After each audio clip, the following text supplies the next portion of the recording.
Today, we're talking with serial entrepreneur Arman Eshraghi, currently founder and CEO of Qrvey, about his experiences in growing tech companies, and maybe we'll touch on his collection of 200 board games as well.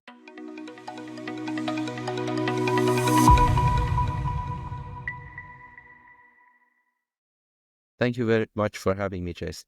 Welcome to BeyondSaaS, Arman. Before we jump in, have you got a golden nugget for today? Yeah, as you mentioned, I love games. So I would say the game boards and in general, the not type of video games, but the old-fashioned games that you sit down and you play, they can play a big role actually in business, can play a big role in the way that you understand the people that you work with, and they can also better understand the way you behave and you work. It used to be, believe it or not, just some years ago that everyone was working at the same office and we had more actually opportunities to get together, and we had this game night maybe once a month with people, and we do it less than what we want now because everyone is working remotely. But that's something that can be very educational. We can get into a situation that we trust each other more because we know each other better. Absolutely. That's a really good idea. My golden nugget today is this. Let's see if I can reach it. This little square timer here. And for those of you who are just listening, it's called a Pomodoro timer, and it has 4 sides. And whatever side I put up on top, it will give me 25 minutes if I hold this side. So I focus on a 25-minute task. And then when I turn it to the other side, it will give me a 5-minute task. And it's such a transformational tool for me. And it's a stupid little $15 Amazon timer, but it really helps me focus on tasks. So I do 25 minutes on, a 5-minute break, or get organized or answer emails or whatever, and then 25. So that's been really life-changing. A little bit about Arman. He's a very special guest because he is also a podcast host, hosting the amazing SaaS Scaled podcast, which, by the way, that was a name that I looked at when I was looking at my podcasting, and you got it first, so you're smarter than I am. He has founded 4 B2B software companies, as well as been the advisor to numerous startups and entrepreneurs. As I mentioned, he's currently the CEO of Qrvey, which is modern embedded analytics platform for SaaS applications. And that enables richer analytic experiences to their customers faster and more cost effectively. And as you guys may know, I am Jason Neidl, founder of Tethos. And for the last 22 years, we've been experts at accelerating tech company growth through strategy, branding, lead gen, and conversion. So Arman, thank you for being here. Tell me a little bit about your entrepreneurial journey. It sounds amazing. Sure. So, I started at the age of 18 without knowing what I'm doing. About 4 of us, actually classmates, we decided to literally start out of the garage of one of the houses that we had. And we said, okay, let's start there and start a software business. Very quickly, we signed up a customer. We got into this automation. We moved to, an office space that, again, somebody gave it to us and said, whenever you had money, just pay the rent. Very casual. So we started very casually, but by the time I graduated from university, we had 55 or close to maybe 60 employees, depending on when you count it. Shortly after that, I sold my shares. So we got out of that company and I started my second company with my wife and my classmate, and also working at my first company together. So we knew each other. We started the second company, and that was when Windows came to market. That shows my age. And one of the first application products on Windows, and then got to the point that we had good number of customers and revenue, and we got into the third company. And the third company, when internet came to market, and I was in the US at that point, and I started Logi XML, that we renamed it to Logi Analytics. And that was the first web-based reporting dashboarding product in the market. And then we grew to about 200 something people, and we sold the company to Marlin Equity. And again, the third company also, Kathy and I started together. And then I started Qrvey. That is my fourth company. And that was when AWS introduced the microservices, and we thought that cloud has become the new kind of operating system. And that's the time to start building an analytic tool for the cloud age. Wow. So what do you see your role now, and how do you differentiate Qrvey? Yeah, so Qrvey is probably very hyper-focused, more focused than any other software company I had so far. And it is really narrowly enriching SaaS products. So essentially, when you are building a SaaS product, part of the product is the analytics side of it, right? So unless you are an analytic product yourself, it's a SaaS product built for analytic purposes, most likely analytic is a kind of secondary function. You are serving another function. Maybe it's a CRM, maybe it's a HR management system, maybe what you are building is just accounting software, financial software, whatever it is. It has normally an analytic piece that people go there to gain insight about the data they have collected. Besides, when you are a SaaS company, you're normally serving a lot of customers. So you're not building the software for your employees, you're building software for other users and other companies outside your organization. And since you have different customers and different tenants, and each of them may have a slightly different need, it is very important to make it in a way that they can configure, they can customize it, they can change it, but also you can define the sandbox. You can define what you want them to be able to change and what you are supposed to be in charge of. And that kind of creates a different kind of analytics that is designed for SaaS and designed for multi-tenancy and designed for external users, versus other type of software analytics that most people are familiar with, like Tableau and Looker style kind of products that are designed mostly for internal use cases. So that's really what Qrvey does. It's an analytic layer designed for SaaS products to add to their product, embedded into their product and in an OEM fashion. And then they can enrich their product in a white labeled style and make it exactly like it fits into the application look and feel and user interface and user experience. That's amazing. So you've sold several companies. What motivates you to continue to grow now? Like, what are you trying to accomplish? Yeah, so in any company, I think you will learn a lot. And you will learn a lot because as soon as you start doing something, you will make mistakes. There is no way around it. And then you will learn from the mistakes. And then you get to the point that it's hard to change what you have built, right? So at that point, architecturally, you have committed to something day one that then at some point you realize that I wish I had more flexibility now to change it, but you don't have the time machine. So you have to really live with it. But then you say, you know what? Now I learned.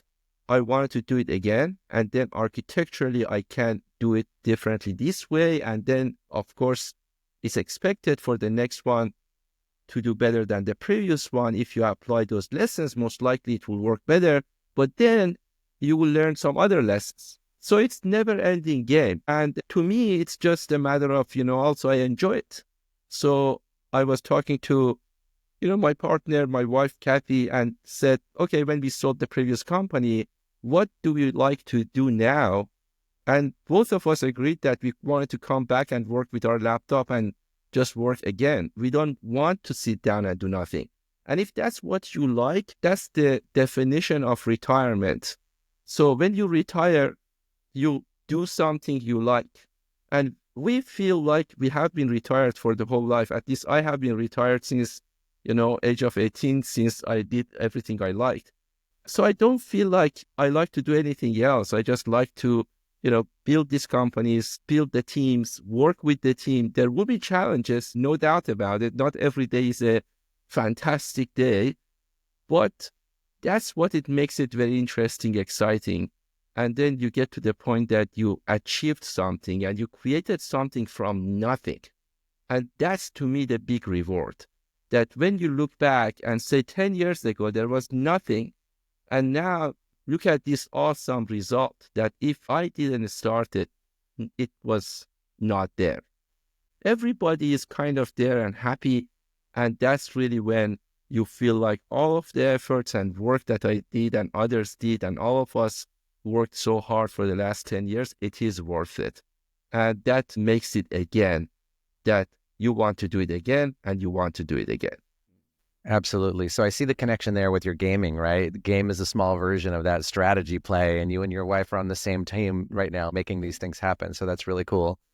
I feel the same way as you do, right? We do a lot of websites, we do a lot of products, but ultimately we're helping companies grow. And it's fun to see the small products, like that website was great, or that video was great, or that lead magnet was great. But then it's also fun to see when they work and to see when companies grow and to see how that transformation happens.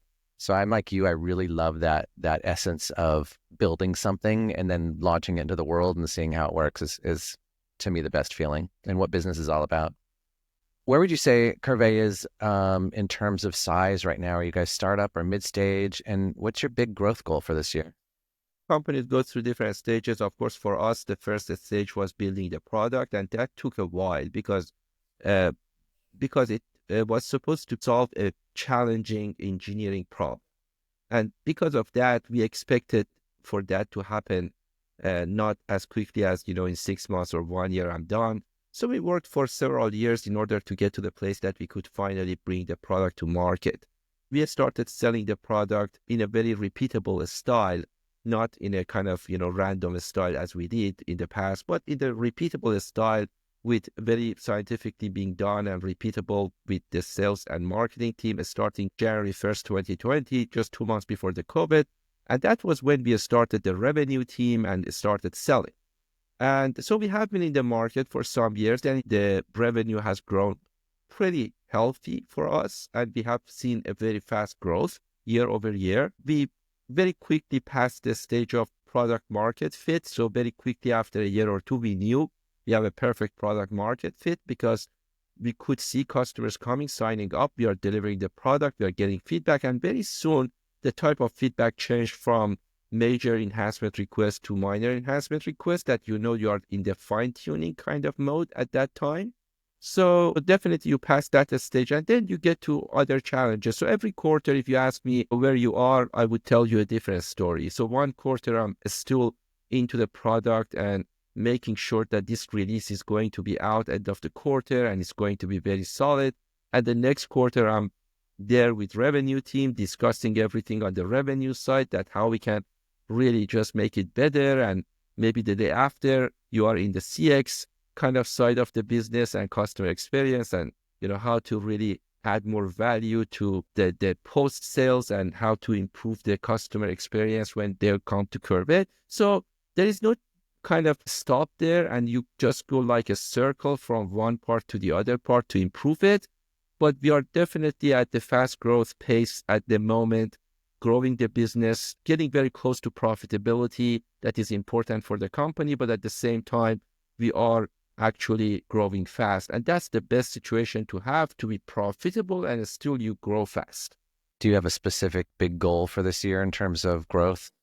Honestly, my main goal is always how to make customers happier, how to really get sooner to that point, right? So when they purchase from us, how many months it takes for them to really see the value and get return on their investment. And always our goal is toward making those customers happier and bring the value to them sooner and faster.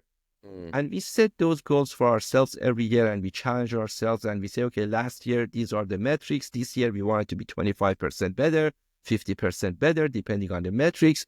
But that's always the goal. And if, that is addressed correctly, everything else is secondary, right? So I have no doubt that, we are going to, from revenue perspective, we are reaching our goal and exceeding those if we have happy customers and we can bring value to them.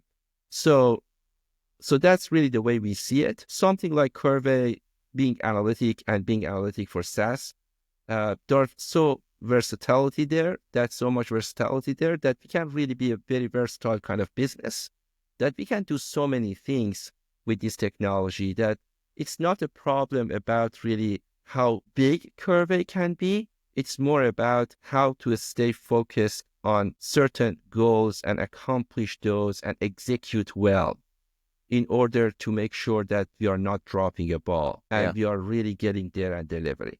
Our first guest on BeyondSaaS said it's not the best product that wins, it's marketing that wins. And I'm hearing you say, no, we're going to have the best product, and then that creates the sales. So I guess there are two parts of that. A, you have to have the best product, but B, you have to get your name out there and people have to know that you exist. How are you letting people know that you exist? Both arguments can be correct, actually. But in our case, bear in mind that we are in a particular situation that we are very specialized kind of product, right? When you are so specialized, then marketing in a way that you need to generate leads and be known to people is different than when you are in a very kind of different market with a lot of competitors and doing something that is not extremely specialized. Just imagine if you need a very, very specialized, let's say, bicycle, then only there are a few vendors in the world and everyone will be gravitated toward them, and it doesn't take more than a few minutes to find them. Versus if you need a generic bike, well, in that case, who has the best marketing? Because that company needs to get in front of everyone. And if they don't, I'm not going to find them. I may go and buy from somebody else. So in our case, our marketing that is extremely important is about education. It's not about really advertisement. We are not focusing to advertise more. We are focusing to educate more. Because when you're specialized, other people need to understand why this analytic is different than other analytics. And we tell them up front that if you are not a multi-tenant environment, you don't need it for external use cases, you are not a software product, we are overkill. Don't use us for internal use cases. There are plenty of other options there that are less expensive, easier, whatever, just use them, right? So it's important to know exactly where you fit and then clarify that. On both sides, it saves a lot of time. But again, for us, marketing is important, but it's more about educating than about advertising. And then, of course, we need to deliver. So if the product doesn't work, especially a specialized product, there are way more expectation, because the reason our customers coming to us, because they expect that very specialized capabilities. And if we cannot deliver upon those, doesn't matter how great the marketing and sales work, we are going to fail. Yeah, if you go back to the bike analogy, I could get a kid's bike anywhere, go to Target, Big Five, whatever. But if I need a racing bike of titanium, there's going to be 3 suppliers. I'm going to go find them, particularly if I've been following their education along the way, right? But if I get that bike and it doesn't perform, your reputation's gone in a week and you're not one of those top people anymore. So all that makes perfect sense. What challenges do you have? What are you facing in the educational side of marketing?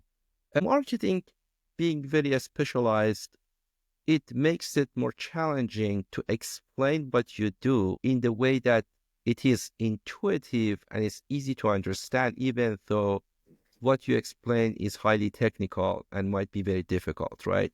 So you need people to understand what you do in the first 2 minutes in order to invest their time. And then you have 60 minutes with them, and then you can expand upon those. Now, if you have 60 minutes from the get-go, there is no challenge. You can do a good job.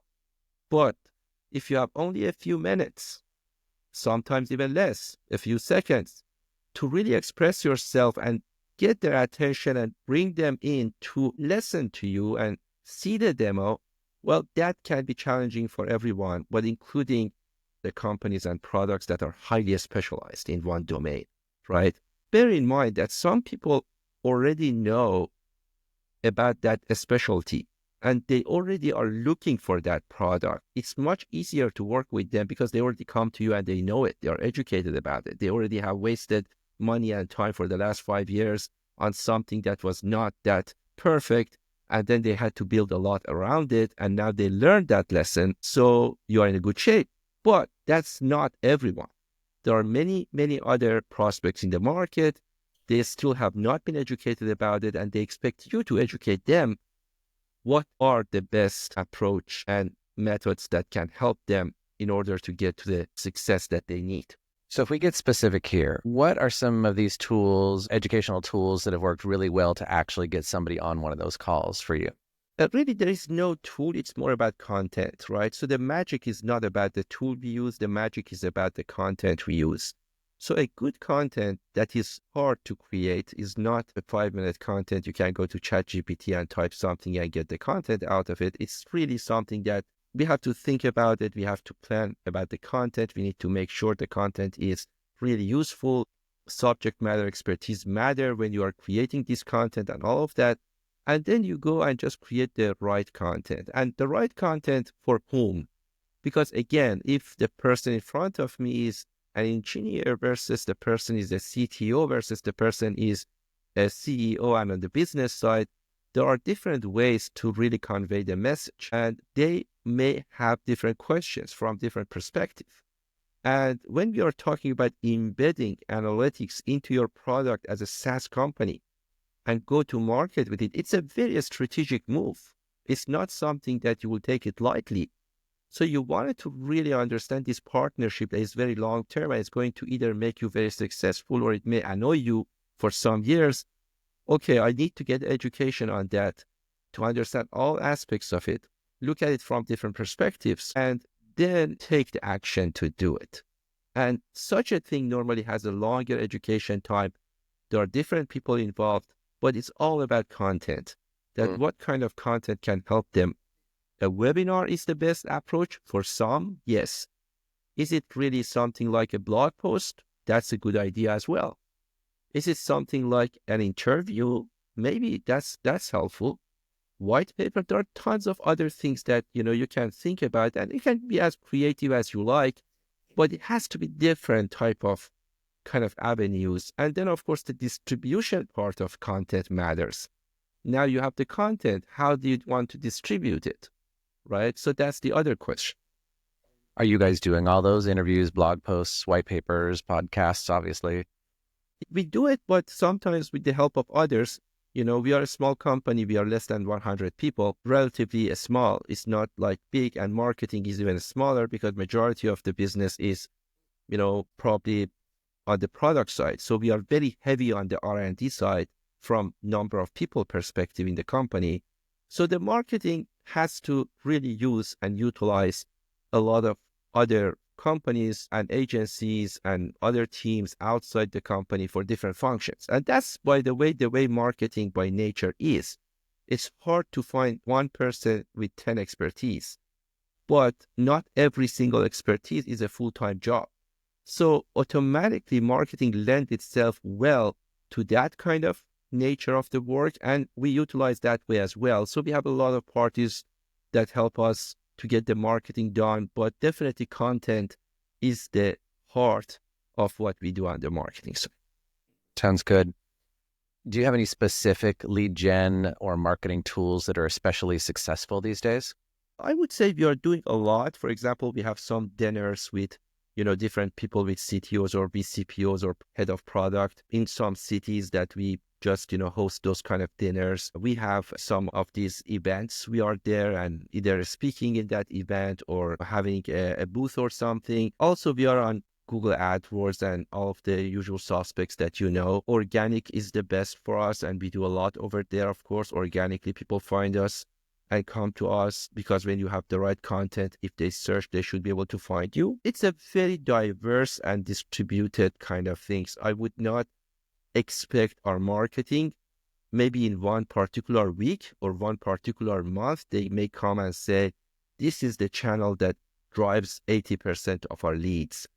But I would promise you that if you look at it throughout the year, you would see how distributed it is, because maybe for that month, one of them outperformed everything else, but it's omni-channel marketing. It's not just one single thing. In my previous company, it was different. When I started Logi, it was when Google started, and our audience was techies. And where do techies go to search? Google. Perfect. Right. So we were one of the very first customers of Google when Google was extremely a small company, and we were there. It was extremely inexpensive to really go and put AdWords, and we were getting all of these people, thousands of them every month, coming, downloading our product. And then we ended up rapidly selling. But bear in mind, in that case, the product was very inexpensive, selling to a lot of organizations, large and small, less specialized. The key point was, this is a web-based reporting dashboarding product done. So different type of companies, depending on their business, need to consider different avenues, the way they kind of go to market. But for us, being very specialized, we have a very well-defined kind of market, and we know exactly where SaaS companies are. And then we reach out to those SaaS companies, and we need to educate them on why Qrvey. Absolutely. So You've done the CEO role many times. You've transitioned from startup to mid-stage to exits. What do you wish you could tell other CEOs who might be at an earlier or younger place than you these days? So some of the things that I have experienced again and again and again, I just forget about the importance of it. I even don't see it. But then when people talk about it, I just realize how important it is. And it was so challenging to me and unknown to me. And one of those, I would say that, how much I should commit to this idea, how far I should go. And always my answer to them is you have to be crazy if you want it to be successful. If you are thinking very logically and you want it to be very, very ordinary, don't take this route. I would go to every limit you can imagine to really make sure I'm successful. I have no limit. I have ultimate commitment behind every company I start. No limitation. Even if Now you can even if it imagine, makes no sense at that moment, right? You're going to do even it. if it makes zero sense, right? So when I go to the limit that, again, at one point I may go and just sell every single thing I have and get every single loan I can. And somebody may look at me and say, you are crazy. Yeah, definitely. I am that level of craziness. But there is no limit, no question. Every single thing that I can do in order to show my commitment to the business I start, I will do. There is no limitation. So my philosophy is that if you are a founder, you are more than a CEO. You are not there to take salary and do it. You are supposed to give whatever you have in order to make that happen. And you should be always the last to eat. And if you are not prepared for that, don't do it. Well, wait for another company to start and then they hire you as CEO and then go ahead and get salary and run it. But if you want to name yourself as a founder and you wanted to really start something and you wanted to make sure you are successful, the chance of success is not that high. I mean, look at the statistics. If you don't know it, just go to ChatGPT and say, I wanted to start a software company. How many of them are successful? How many of them get to 1 million ARR? How many of them get to 10 million? How many of them get to 100 million ARR? The numbers are very, very discouraging if you are that kind of person that you don't want to commit. One person's crazy is another person's commitment, right? You're just Yeah, committed. exactly. You're just committed. Yeah.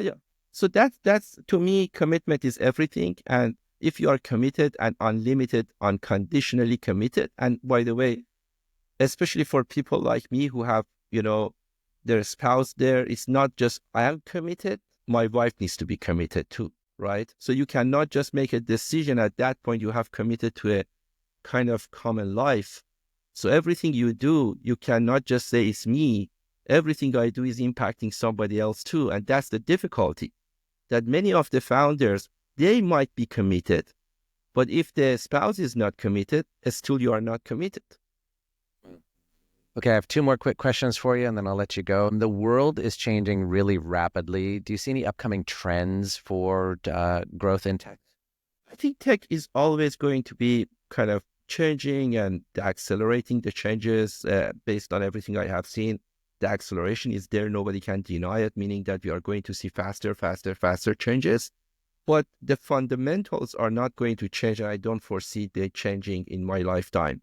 So it's still the fundamentals are that when you start something, it's challenging, it's not going to be easy. Everything that is easy also is not going to be rewarding. So if it's challenging and very much challenging, that means that probably is more rewarding. And not necessarily just because it's challenging, but has to be challenging to be rewarding. Otherwise, it's so easy, everyone can do it, everyone would do it.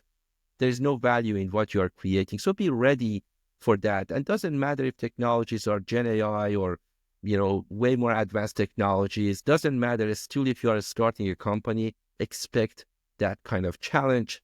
Expect signing up for something that you have to really stand behind it and support it for the next at least 10 years of your life to get it into a place that you can be proud of. I love that. Okay, maybe your last question here. What's one of your favorite board games and why? Depending on whom I'm playing with and who wants to play. For example, I played a lot of Monopoly game during my teenage years, loved it. And that helped me a lot with a lot of skills that you need later in your life. But I would say, for example, even some simple games that are so simple but so majestic, so smart is like Set. If people have not played that, Set, S-E-T, please search for it, play it. It's so easy and so fun, and you will be amazed. And read the history of it, how this game was created. And it was created by a scientist, American scientist in Germany.